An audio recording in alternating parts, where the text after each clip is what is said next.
Welcome to Wholesale Hotties, the place where ladies in real estate are talking about real estate. I'm your host and MC, Sharon Lee Smith. I'm here with my co-host, Donda Mullinex. Hey, Donda. And today's special guest, we have Wendy Sweet, owner of Carolina Capital, here today to talk to us about hard money lending. Hey, Wendy, welcome to the show. Thank you for having me. I'm really excited to be here. Me too. I'm so glad to have you on. So let's start with you. Tell us like who you are, where you're from, how you got started in real estate in general, and then we'll go from there. Oh gosh, what a loaded question. Well, I was born. No. How did I get started in real estate? Back in the, 2001, I had decided, I was pregnant, 40 years old, giving birth to my first child, and I was going to be a stay-at-home mom. Mm-hmm. Gave up my career in the golf industry as a marketing director for several golf clubs, and I was going to be a stay-at-home mom. And after 3 months of wanting to rip my hair out, loved my baby, and I love being a mommy, but I just could not stay home. It takes a very strong person to be able to do that, stay home. Yes, ma'am. I highly respect people who get to be stay-at-home moms for sure. So I actually started working for my brother, who's also my partner at Carolina Hard Money and Carolina Capital. He had a net branch. I don't know if you know what that is, but it is a type of a wholesale mortgage company. Their specialty was investor loans. That was their specialty. And my job was to go and call on different mortgage companies all over North and South Carolina to try to get them to send their investor loans, non-owner occupied loans, to our wholesale company. Okay. And I loved it. I thought it was great. So after a couple of months, I had been calling on this one company in Lake Wiley, South Carolina. And I had heard that there was a group called Metrolina RIA, the Real Estate Investor Association. And I walked into this office that somebody had called on twice. This was the second time I talked to him. His name was Larry. And I said to him, I heard that there's a group here in Charlotte that meets with just investors. I know that if I can get my foot in the door, I can get all those people to send loans to your company, so you can send them all to me. I said, do you know anything about it? And the guy is Larry Goins. I'm sure you know who he is, or you may know who he is. Larry Goins is a name speaker. Yeah, he's a big guy in the business. And he said, well, I just happen to be the president. I said, well, isn't that convenient? Wow. So I actually left my brother's company and I went to work for Larry as his mortgage broker. Okay. So the first time going to this meeting, I picked up 18 loans, and he fired his other 4 mortgage brokers that he had working with him. So we just started it was like shooting fish in a barrel, doing nothing but investor loans because, let's face it, most of us mortgage brokers are lazy and we want low hanging fruit. But I knew it. So investor loans were the tough ones, had all the red tape that, it's tough to do investor loans. There's a lot more you have to underwrite. So I knew how to do that, and it was easy for me. Well, while I was underwriting, I realized that, there were people that were really good at finding houses, but they didn't have a whole lot of money in the bank. And then there were other people that aren't very good at finding houses, but they have self-directed IRA money and all kinds of cash in the bank that was just sitting there doing nothing. So I started lending the money that people had to the people that didn't have any money. And I didn't even realize at the time it was called hard money, that there was such a thing. I just started brokering that myself. And so with accidental hard money lender. Then I realized, this is a thing. So funny. It's real. So I really started with like zero money in my pocket. I just used other people's money. but I knew how to underwrite it because underwriting non-owner occupied properties was my specialty, right? And within 7 years, I had $23 million of other people's self-directed IRA and money in the bank and mattress money that I was lending out to other people. I was brokering that much. Within Wow. 7 years. And I'd go to a meeting and it was so easy. I had a t-shirt that said got money, with a question, like got milk, but it said got money. And my goal was twofold: to find people who needed to borrow the money. Yep. And then my other one was to find people who had money to lend. And they'd let me have my, 15 seconds of fame up at the front, talk a little bit about my company. And I'd always end it with, if you have a self-directed IRA and you aren't making at least 15% on your money, you need to come see me. And it was like the Pied Piper, they were all following me back to my table. Now, at that time, we were charging 5 points and 15% interest. So I was paying them the 15%. Oh, it was, that's what the hard money was back then. It was, It was very high dollar. So that's really how I got started in the business. And that's how I raised all the money. It just was so, I hate to say it, but it kind of fell into my lap and I was ready to catch it. That was the key. I had an incredible blessing of being able to go to every single RIA group in North and South Carolina every month. So there were probably 9 that I attended every month, and I'd drive down there, turn around and come back every night. It was a lot of travel, but I also got the opportunity to listen to every single one of those speakers that were coming in to train. So all the big names that were coming in, and that's back when you were going to a RIA meeting, they were selling stuff, everybody had a product. So I got to listen to all the things that people were doing. And, they say that if you just listen to it one time, you train 20% of it you're going to retain. Well, I'm traveling the circuit. So all these, I'd have the same speaker every month. So I'm listening to them 9 times.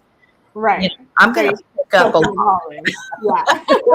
So I got a great opportunity to just get like a major college education going to RIAs. Right. Just instant slam bang. There you go. Every kind of real estate that you could possibly do. And I was able to learn it so quickly because I was so immersed in going to those meetings. And the other thing too is you can't help but meet a bazillion people, by going to all these different people, these different meetings. The other thing that was really cool is I got an opportunity to know the markets in both states really well because I was so immersed in every single market. Plus I have my real estate license and my broker's license in both North and South Carolina. So I could pull MLS and get comps for properties. And so it just made it really easy for me to underwrite all that hard money stuff. So that's my story and I'm sticking to it. I love it. I love it. That's so funny you say all that. Like that's how I grew my wholesale business so quickly here in Virginia. And that because the single woman, I don't have a family or obligation around me. I spend my social life going to real estate meetup groups, and between Richmond and the Virginia Beach area and even up to Fredericksburg and DC, if I really just buckle down, I could be at 27 meetup groups a month. Like every night there's something, and you can just network and network and network, and you build those relationships when you're going month after month after month. And that's so, so powerful. It's so awesome to know, like you grew your business the same way. It was really cool. And you mentioned being single, you were able to do that. Well, remember, I had just had a kid at the age of 40, my first child. That's insane. You're crazy. And then 3 years later, I adopted 2 more children. That were 2 and 3. So I overnight had 3 kids under the age of 4. And so if I have an awesome husband who agreed to stay home and take care of the kids. If he hadn't have done that, there's no way I could have pulled it off. Yep. No way. And I will tell you this, I really regret missing so much of them growing up. I mean, it's been a struggle. I'm thrilled about my success, but boy, I missed a lot of them growing up. But at least, you know, their dad got to see it and send me pictures and make me feel bad about it. That's good. But all three of my kids are into real estate. They love it. I was just commenting recently that I think it was over Christmas. My kids are now, they're 20, how old are they? 22, 23, and 24. And my two boys, they're 22 and 24, were standing in the kitchen arguing about what you can and cannot do with a self-directed IRA. I was like, oh. This is in your heart. Like, oh, I taught them well. They did get something from me. I loved it. I just loved it. But they love it. In fact, my youngest son works for me full time. He's my project manager. I just bought like 2 lots that have dilapidated mobile homes on them. So we're tearing them down. And I just bought 2 mobile homes to put on them. So he oversees all that. I'm renovating a house on the lake.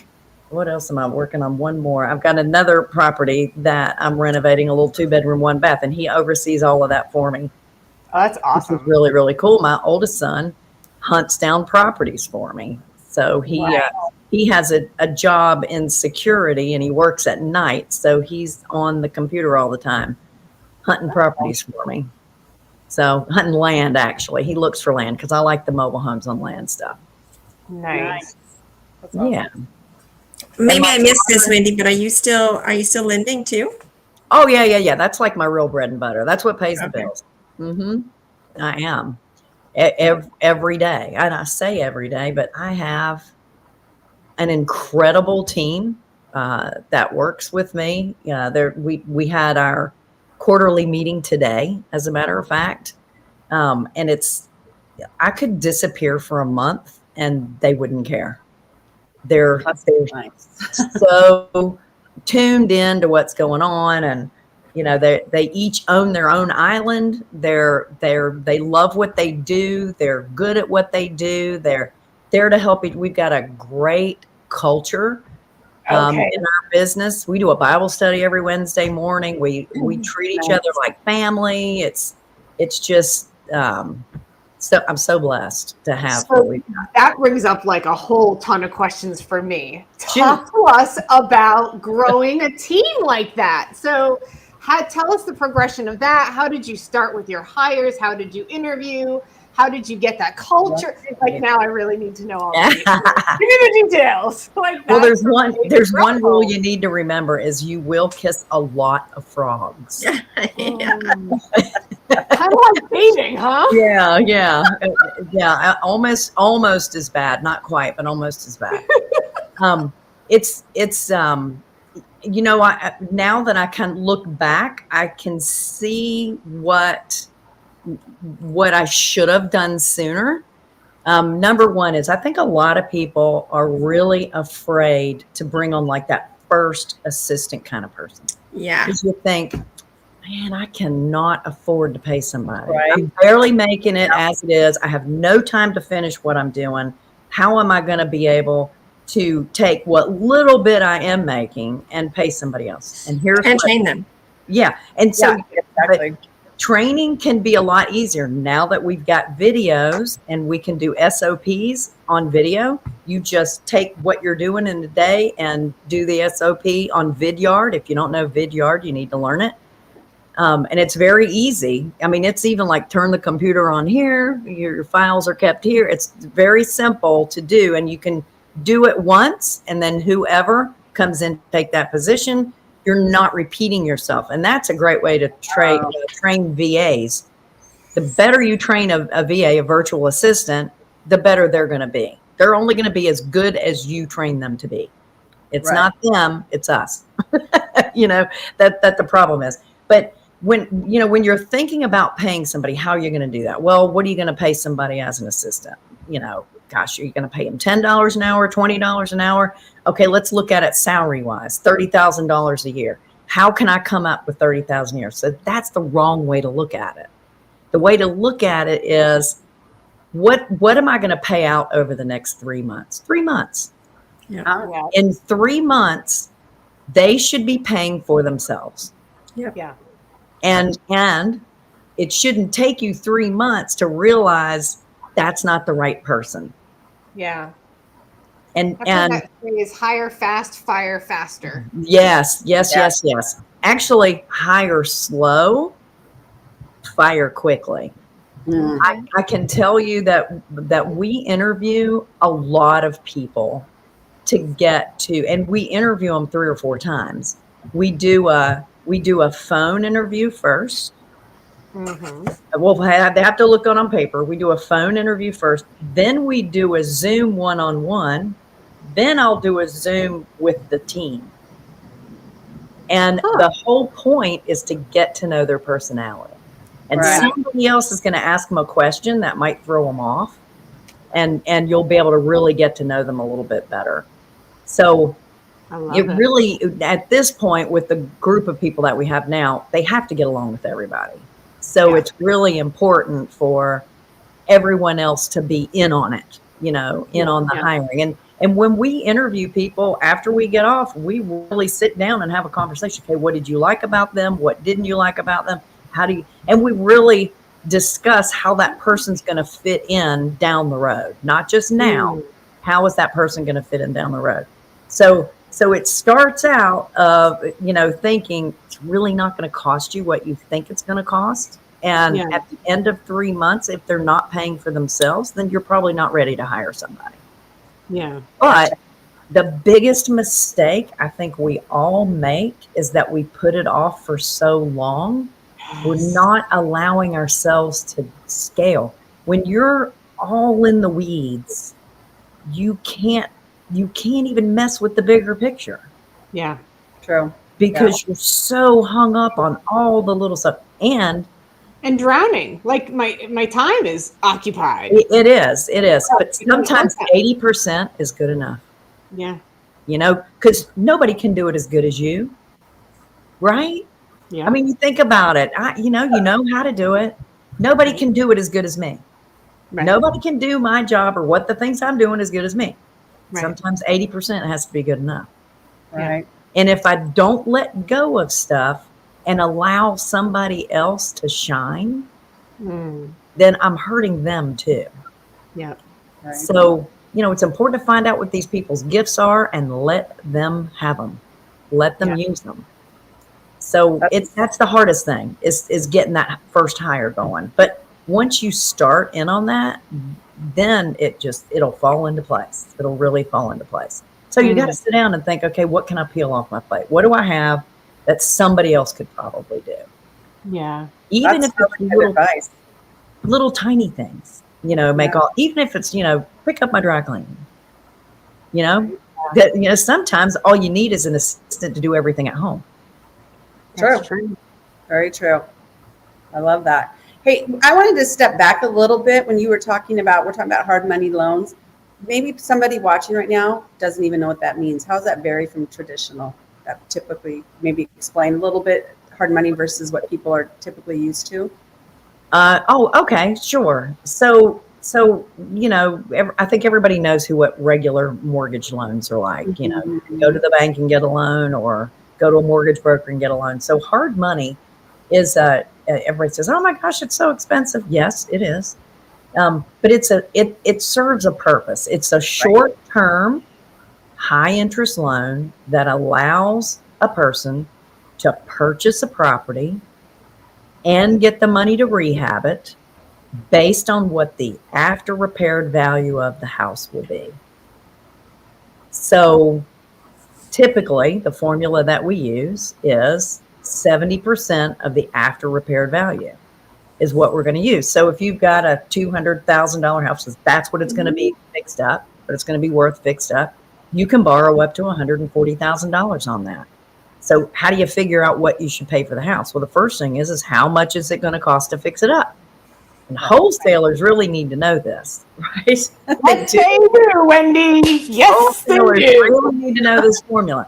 because your formula is even tighter than what a rehabber's formula is going to be, because your profit's going to be in that leftover margin. So let's say we've got the 140,000 on this 200,000 after repaired value. So let's say it needs 40,000 in work. Well, now you know that you can't, as an investor, you're not supposed to pay more than $100,000 for this house for it to fit into that $140,000 price range that you can borrow on it, right? Right. Well, if you're a wholesaler, that means you need to be getting it for 90 or 85 Or yeah. or whatever you can do. You know, how much do you want to make? Do you want to make $2,000? You want to make $15,000? So it's got to be a deal. That formula is tried and true and has been around for the entire 25 years I've been in business doing this. It has not changed. The only thing that's changed are the people who move off of it and get caught. Like 2022 and 2023 surprised a whole lot of people. Yeah. You know, because the market was correcting their mistakes. Because housing was going up so quickly. And then all of a sudden, overnight, woo, it all stopped. And there's a lot of people, as trying to think of who is it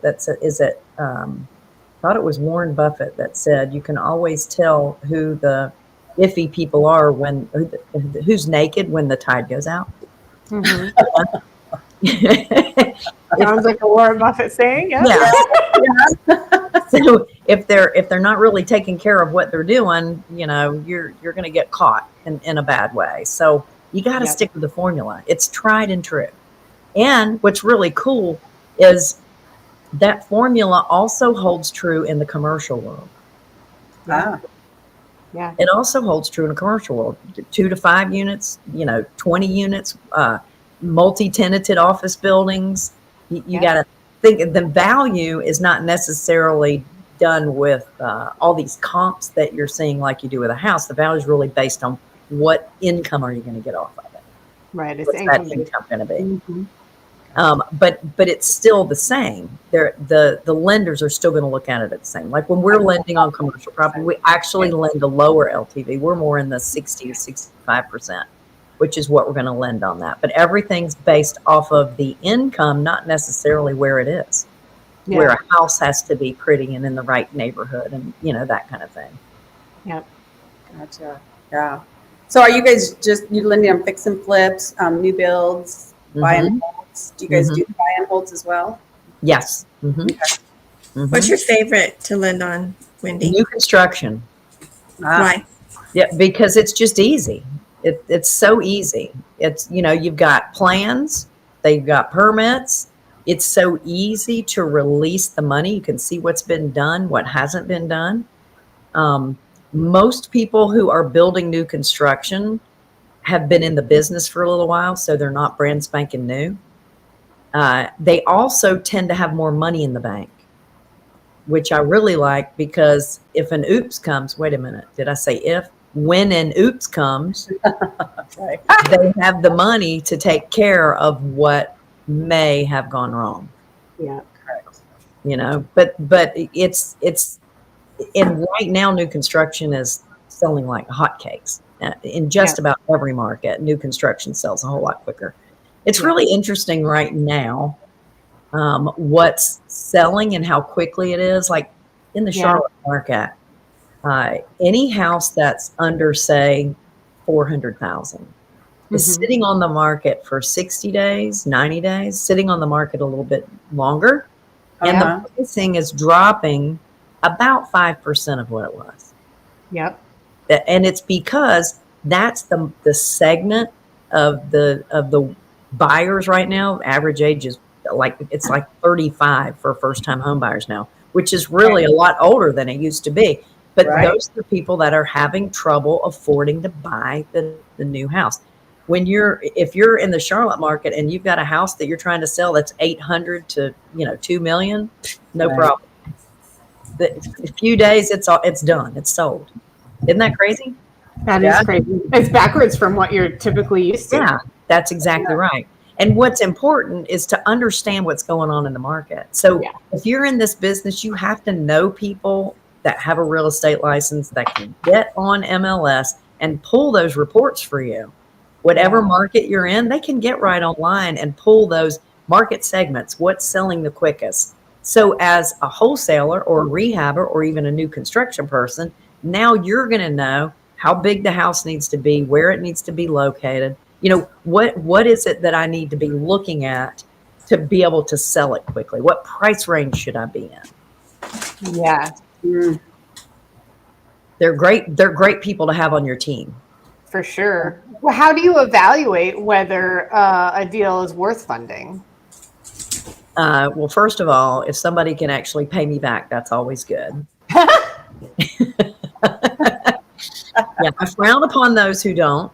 But there's so many things that go into, I'll tell you exactly what it is. If the deal is a good deal for the borrower, then it's a good deal for me. Right. We have the same goals in mind. I tell people that, you know, when if they find a deal and they go to a hard money lender to try to get a loan and they get turned down for it, find out exactly why. Because I can tell you that I make zero if I'm not lending money. Yeah. I want to lend you money. I want to be able to lend you money. I don't want to say no. But if I'm saying no, there's a reason for it. Now, if you come to me for a loan and we say no, I'm going to explain exactly why. But sometimes mortgage brokers or hard money lenders will just say no and move on. But it's not necessarily the borrower. A lot of times it's the deal itself or the neighborhood that it's in, or, you know, you've got an experienced lender who has seen other people come in and do the same thing you're trying to do, knowing that it's not going to work. So they don't want to take that risk. Yeah. I tell people all the time, if you're questioning whether or not it's a good deal, send me the numbers. I'll run them for you and let you know what I think. I'd love to do your loan, but if you don't come to me for your loan, that's fine. I'd love to see you successful and tell somebody else about me. You know?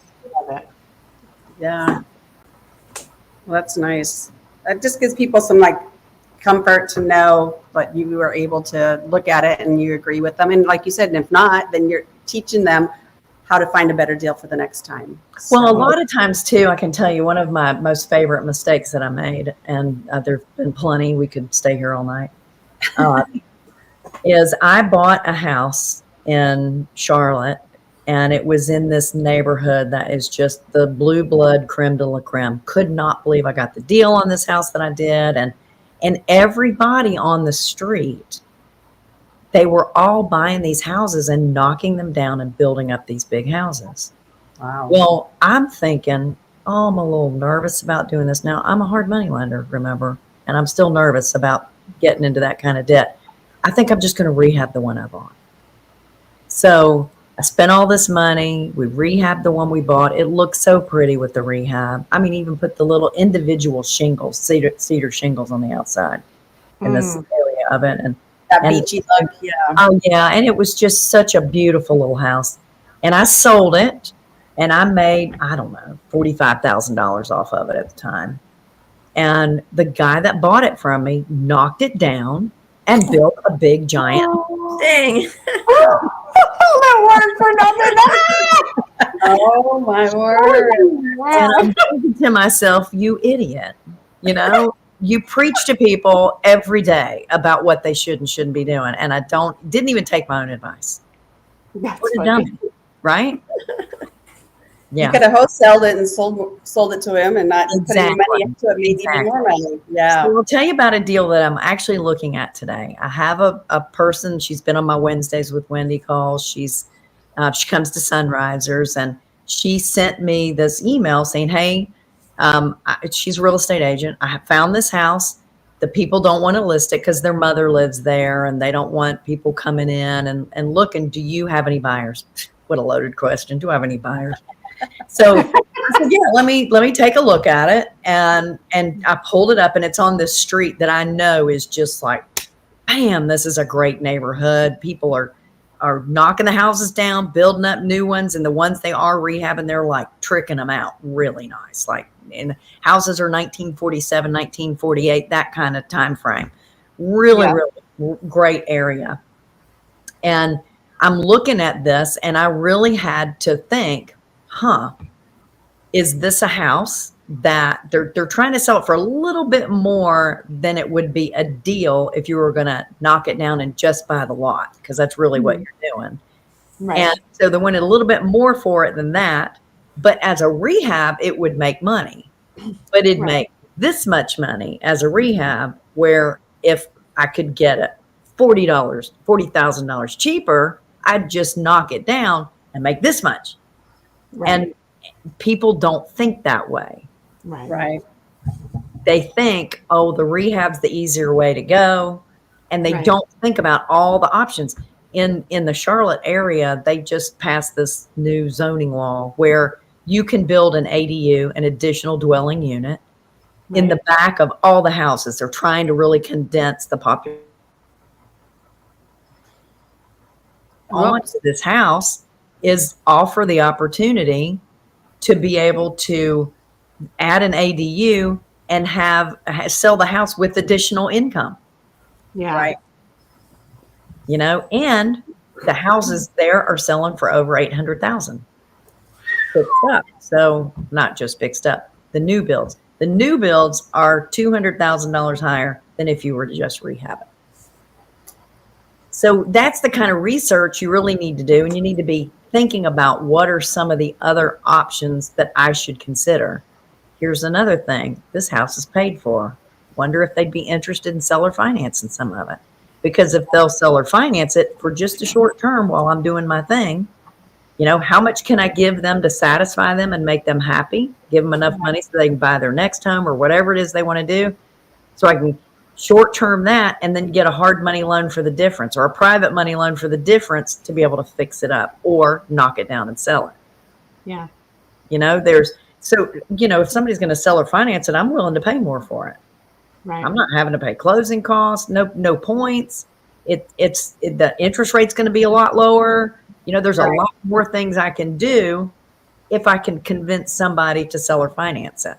Yeah. And just do a little bit different type of, it's all in how you can set up the deal. Yeah. You got to just think outside the box.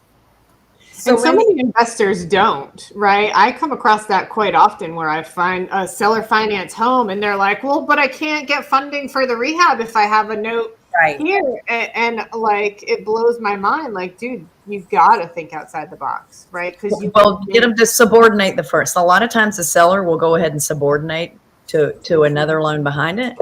Or if you find a private money lender, it's easy to say, you know, if they normally charge like 10%, you can say, listen, I'll pay you 14% if you take this as a second position loan.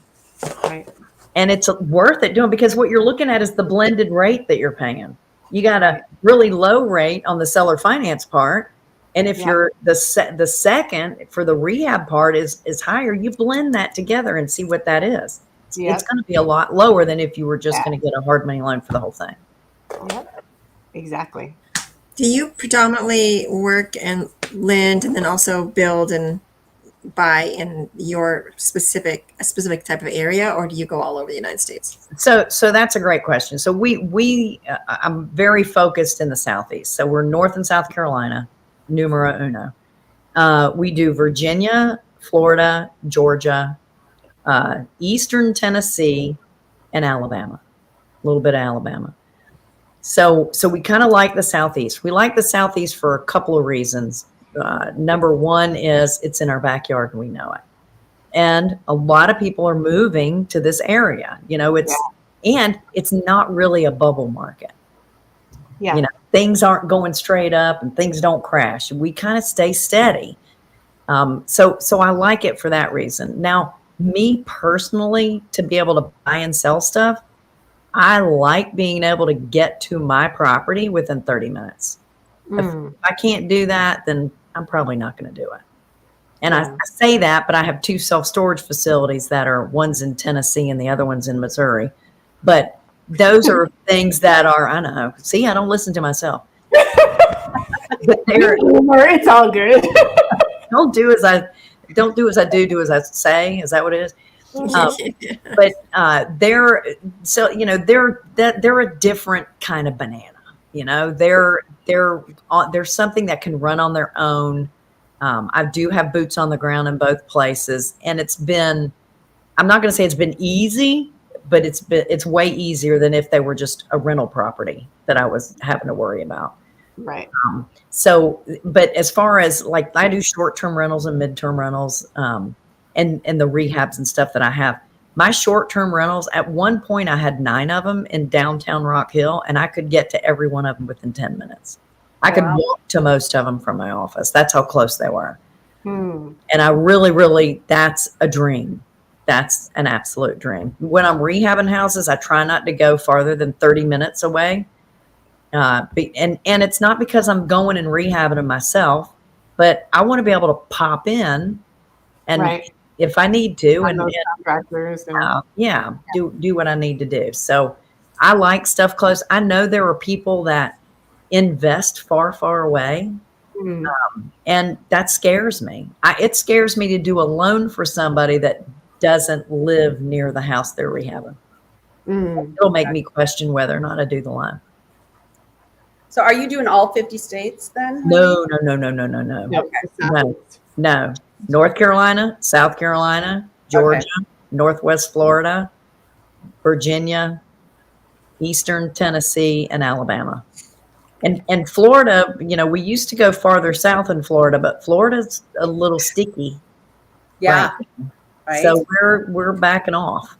It's the other thing I love about lending money short term, because my loans are short term. And when the market starts changing, we can turn the ship pretty quickly. Yeah. Because it's a short-term loan. I love lending. A lot of people lend, 2 years. Ours are 6 months. A lot of people lend 2 years, 5 years. They'll do 20-year loans, which is great. But I like being able to be nimble with the loans that I'm doing. Yeah.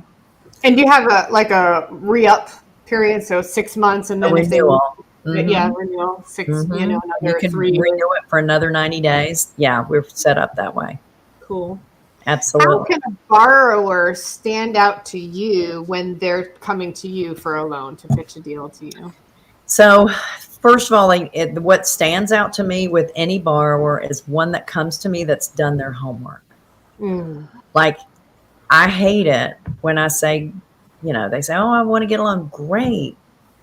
What's the house worth? What do you think it's going to be worth fixed up? And they go, "I don't know." Or they say, "I'm not really sure." Well, that's a problem, because everything's based on. That kind of drives me crazy.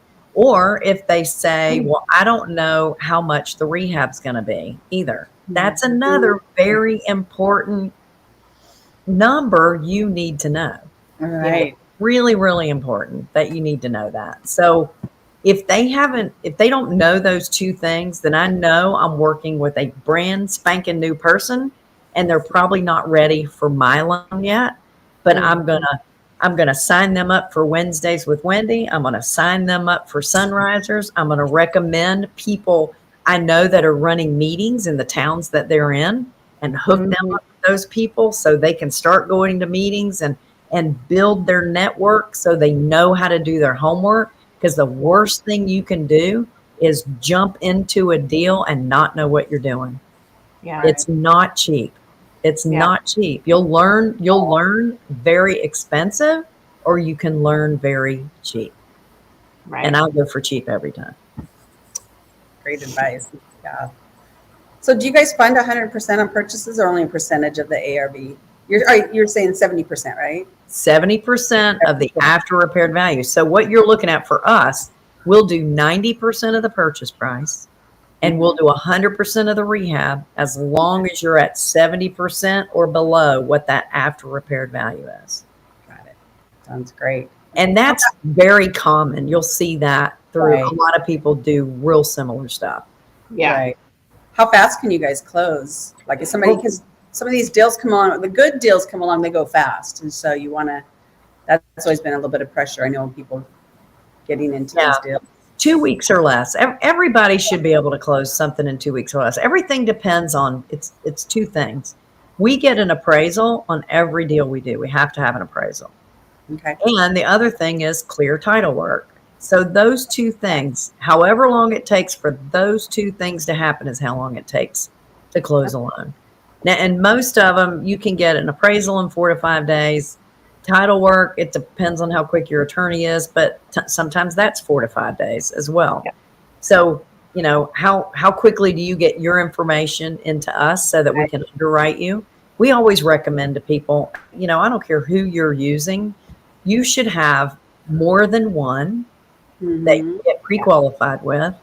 Build your relationship with more than one company, because you know, whatever it is that I do might be a little bit different from somebody else, and what mine will work for this deal, but it won't work for the other one, and same thing for somebody else. So you should have more than one person that you're working with, and you should always build your private lenders as well. Right. Yeah. You know, just like I raised all that money going to the RIA meetings, and every meeting you go to, you have an opportunity to raise money for yourself. Yeah. People need to know what you're doing and that you're looking for money. And if you're not telling people that, they're not going to know. Yeah. True. Very true. I ask everybody, and it's easy for me because I've always been in the mortgage business. It doesn't bother me a bit to say, hey, how much money do you have in the bank? Do you have a self-directed IRA? How much is in there? You know, it doesn't bother. I can't help you if you don't tell me, you know? And so it doesn't bother me to ask. People are really weird about asking that question, but I always started off with, do you have self-directed money? I always ask that question. So what do I need to learn? I just noticed that my website is wrong. It should say Carolina. It should say Carolina Capital. No, it should say Carolina Hard Money. That's what it should say. CarolinaHardMoney.com. But what was I talking about? That was really, really important too. Sorry. We were talking about how you're not afraid to ask money. That's right. right. What do you got? What do you got in the bank? What do you got? Right. That's right. So the thing that I learned first when I got into this business was how to create notes. And there's a lot of really good people out there that can teach you how to do that. Eddie Speed, Tracy and Fred Rui. There's actually tomorrow on Sunrisers, I have Nathan Turner that's going to be on there. He's a great note. There's a lot of good note people. But there's really a lot of good note people. So you need to know how to create notes. And then the other thing is you need to understand self-directed money and how it works. The more you know about self-directed IRA money, the more you know about it, the more you can teach other people about it. Because there's a lot of people that kind of have heard of self-directed IRAs, but they don't really investigate it, or they've put money in a self-directed IRA and they're too afraid to lend it out, right? Because they don't know where to put it. So when you can show someone that you understand how it works, they're much more willing to put that money in your hands. That's the key. And safer for them. And when you're borrowing somebody's money or brokering their money to somebody else, you need to protect it as if it were your mother's money. Yeah. You need to protect it way better than your own. And to do that, you have to understand how it works. Yeah. Okay, whose dog's going crazy? That's Monique. Monique. Monique has oh gosh, what are they? A couple Frenchies. Frenchies, that's it. Oh no, what happened to Wendy? Oh, hold on. Can you get back in? Yeah. I'm here. Okay. We lost you. Yeah, we have three Frenchies, and they hear noises outside and they get crazy. And I've got one with this high pitched bark that's just like, oh my goodness. She gets too excited. She's like hyper, like she's got ADD or something. That's too funny. So cute. They're also different, aren't they? Just like kids. We are. It's crazy. They're also different. Yeah. So what like personal information do you need, or do you just go off the deal when you're doing a loan for someone? Say that again. Like what type of personal information would they have to bring to the table, or do you just go off of the deal? This is what the deal makes sense. And No. So I'm going to underwrite the borrower just as stringent as I underwrite the house. And that's a great question. Right. Because, you know, if I'm not in the house buying business, so I want to make sure that they pay me back. I don't want their house. You know, I'm a better lender than I am rehabber all day long. And it's a whole lot easier, in my opinion, to lend than it is to rehab a house. It's risky. That's a riskier thing to do, to be the rehabber, to be the person that's buying and fixing it up and selling it, but you're making more money that way.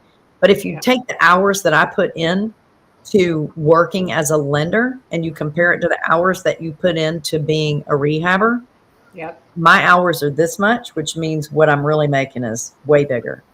So if anybody wants to get into lending, I highly recommend it. But I also really care about the borrower and their ability to pay me back. And there's things that are really important. Number one is credit score. You know, and that's one good thing about having a mortgage broker background too, is I know what I can and cannot get refinanced out of my loan. If for some reason the house doesn't sell and they need to get refinanced out of it, I want to make sure that they qualify to get refinanced out of it. There's some hard money lenders. Yeah, they don't care about what your credit score is or anything like that, but I do, because I want to make sure that you can get out of it. That's a very good point. That's a great point. Yeah. There are asset-based lenders, and there are lenders like me who care about both the asset and the borrower. So there are lenders out there that just care about the asset. You can have a 500 credit score. They don't care. Yeah. Because they just want the deal. Right. Which means you're going to pay a higher rate. You're going to get a lower loan to value. But if that deal works for what you're doing and you've got low credit, then that's what you need to be using. You know, that's how you're going to get ahead. So when I underwrite a borrower, the credit score I really care about. We also do a background check. And one of the things that I'm always shocked at is how many people out there have been convicted of financial fraud. Oh, wow. And of theft, I had one guy that had, 22 seatbelt violations. Somebody doesn't like to follow the rules. There's all kinds of stuff out there that really pedophiles. I'm not going to lend to a pedophile. It's just not, it's just not part of the character that I'm looking for in a borrower. So we look at the background. We also care about how much money somebody has in the bank when they come to us for a loan. Because a lot of them already have W-2s. Okay. Right. A lot of them have W-2s.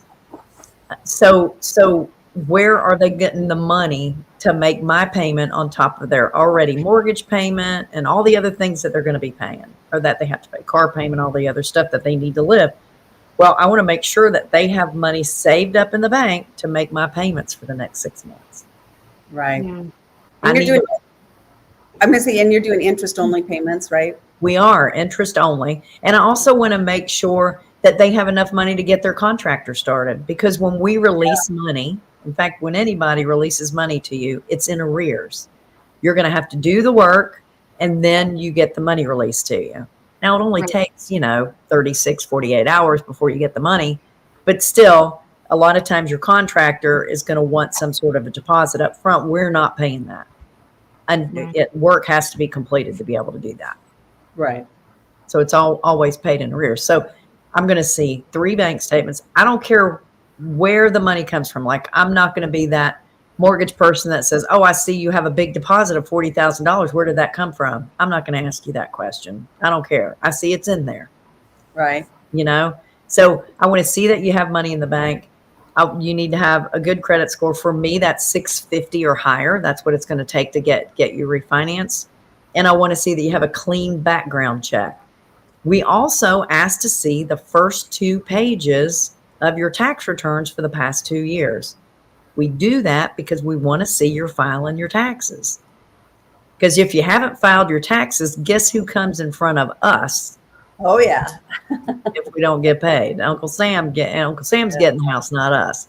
So we look at those things pretty carefully. Nice.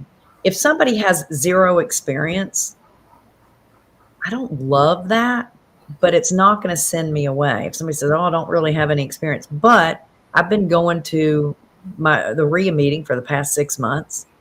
I'm in a group where we all get together every Friday morning and we talk about real estate or whatever it is that they're doing. Or my parents have been buying and selling houses, my whole life, or whatever it is that they can add to that makes me a lot more comfortable. Right. Yeah. So we're getting close to the top of the hour. I want to pivot real quickly to the Sweetheart Women in Real Estate Mastermind. Yes. Now, you are Miss Sweet of Sweetheart. So you are the organizer. Can you tell us a little bit about the mastermind and what ladies might expect and all those things? Absolutely. So this is actually going to be our 1, 2, 3. It's actually our 4th mastermind.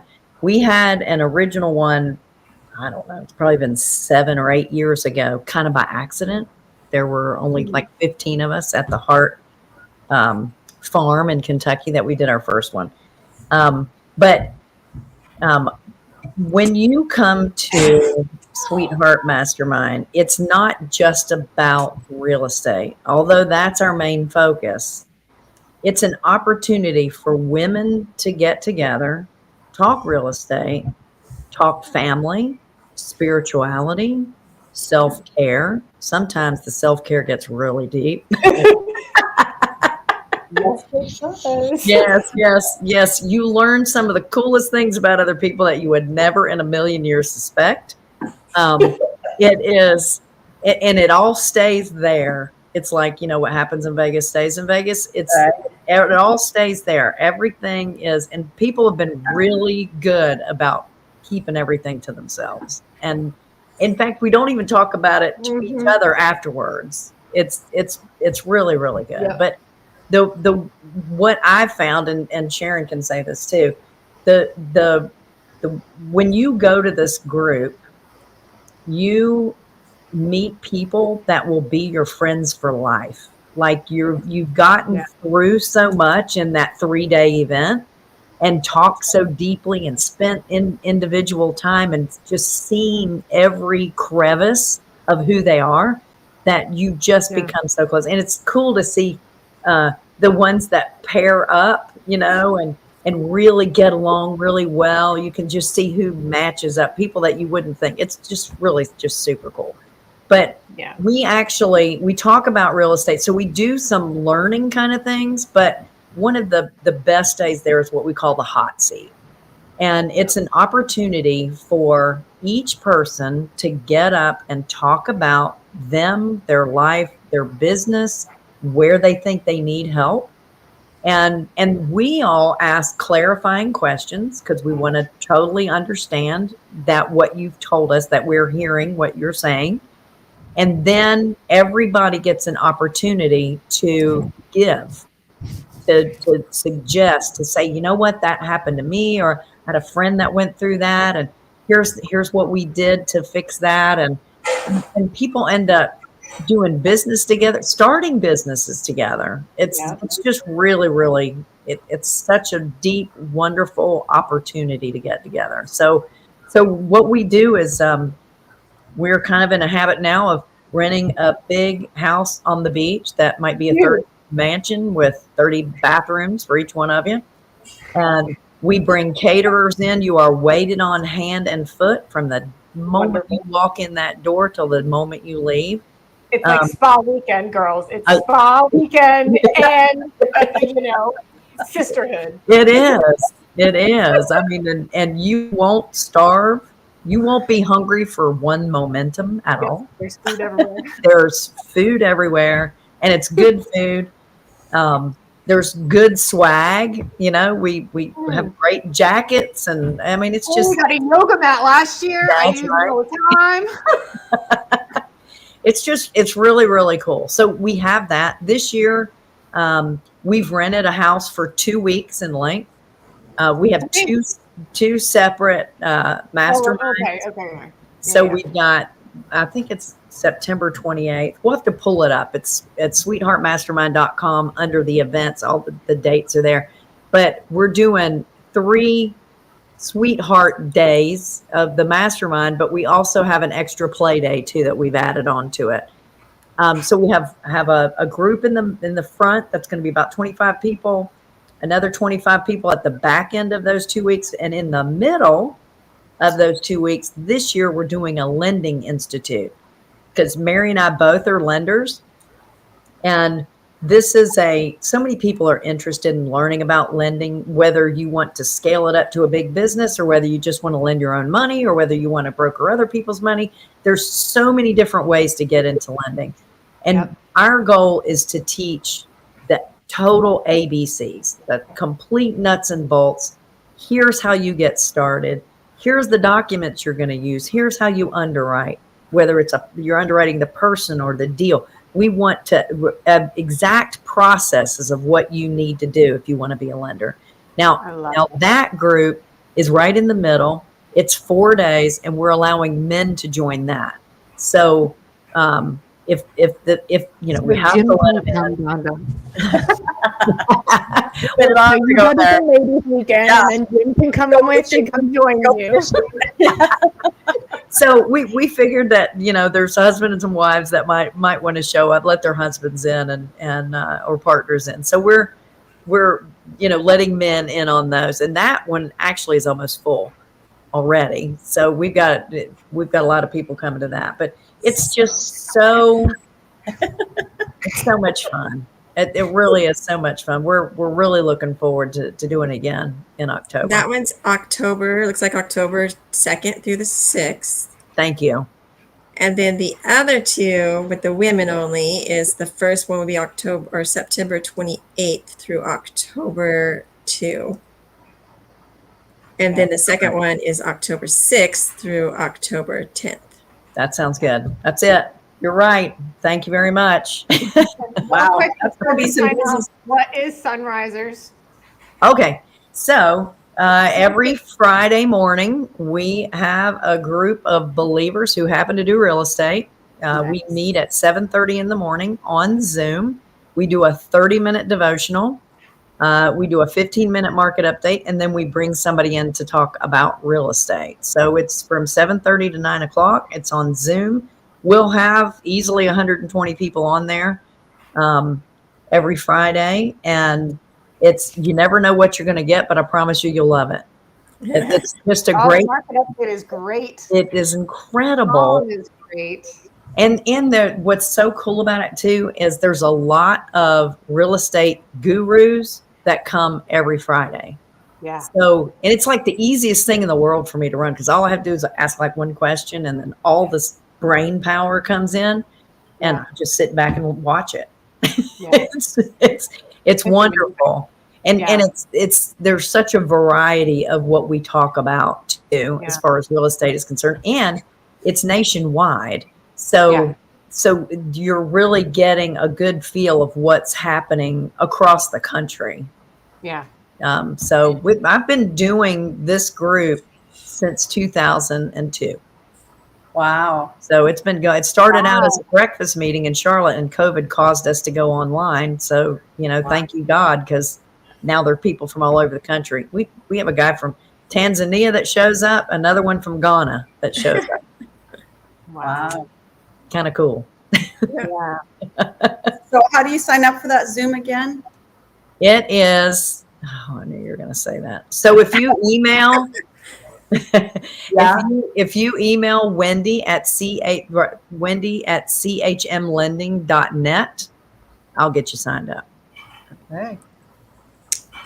Oh, and you can see all of them. Look, see down there at the bottom. I don't know if y'all can see, but it says youtube.com/@sunrisers. That's where all the recordings are from all the ones that we've been recording since we started recorded Ah. years ago. Got it. That's awesome. Yep. And it is live on YouTube as well, but you want to be in the Zoom because the chat is live in the Zoom. Yes, yes, and you get to talk. And let me tell you, I started going to Sunrisers maybe about a year and a half ago, and the people that go, you would be blown out of your mind the number of like, top level people in Crazy. real estate across the nation that are in Sunrisers every Mhm. Friday, and Mhm. you get to chat with them, and it's just so great. That's meeting And they're and all networking so with giving. people. Like any Oh one God. of them, you can reach out and say, "Hey, I go to Sunrises," and they'll sit and talk to you forever. I don't know if Monique or Donda know who Tom Kroll is, but Tom is like the coach of the coaches, Yeah, right? he is. Like, Yes. he taught Pace, he taught Jamil, he taught like all these big name Yeah. gurus, Yeah. right? I have been on the phone with him at least 4 times, Yeah. right? Because I attend Sunrisers and he goes to Sunrisers, and Yeah. it's just amazing. It's Yeah. wonderful. What was his last name? Kroll. Kroll. Yep. No, I one L. heard the I name. have now. seen that name. I don't know if I've listened to him. He's amazing. He's Yeah. absolutely amazing. And he's a go-giver too. Like, he's so Oh, yeah. generous with his time, with his whatever, with his yeah. I think I'm gonna be attending his mastermind coming up, so we'll see. It'd be worth it. He really Okay. is such a good. Yeah. Oh, he's amazing. He's amazing. Yeah. Anyway, we are way past the hour. So Yeah, it always goes so fast. Oh my No, goodness. that was great. Such a I want great. to say thank you for coming on, Wendy. We're Thank so you. glad that you came on. Thank you, Wendy. And we're going to Thank say you so goodbye much. to our audience. Goodbye. See you later. Bye. See you next Thursday.